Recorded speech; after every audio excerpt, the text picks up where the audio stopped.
আসসালামু আলাইকুম রহমতুল্লাহ।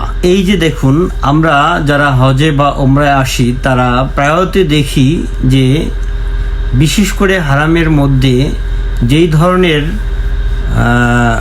খাদেমরা কাজ করেন তারা বেশিরভাগই ইন্ডিয়ান অথবা পাকিস্তানের হয়ে থাকে। বাংলাদেশের খাদেম খুবই কম পাওয়া যায়। আর এই পাকিস্তানের আর ইন্ডিয়ান খাদেমরা এত বেশি আকারে কাজ করবে আর বাংলাদেশের লোকজন এখানে কাজ করবে না, এটা কীরকম?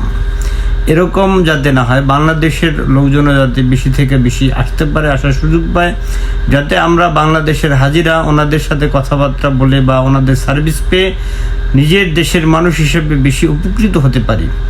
এবং কি পাশাপাশি পাকিস্তানের ড্রাইভাররাও সৌদি আরবে ভরা, বাংলাদেশে সেরকম কোনো ড্রাইভার নাই বললেই চলে। এজন্য বাংলাদেশের এই ধরনের কর্তৃপক্ষকে আমি বলবো তারা বিশেষ করে একটু জোর দেন, যাতে এই ধরনের কর্মক্ষেত্রে আমাদের বাংলাদেশ থেকে লোকজন আসে আর তারা সার্ভিস নেয় আর তারাও এরকম উপকৃত হতে পারে আর আমরা বাংলাদেশিরাও যাতে উপকৃত হতে পারি। বিশেষ করে ড্রাইভাররাও এরকম, বাংলাদেশি ড্রাইভার খুব কমই পাওয়া যায়। এজন্য আমাদের দেশের জনবল এদিকে বাড়ায়া দেন, এদিকে দৃষ্টি আকর্ষণ করেন প্রশাসন, এদিকে দৃষ্টি আকর্ষণ করেন জনবল দিয়ে, আমাদের সব দিক দিয়ে শক্তিশালী করেন। আল্লাহ তাআলা আমাদেরকে আমল করার তৌফিক দান করুক। ওয়া মা আলাইনা ইল্লাল বালাগ।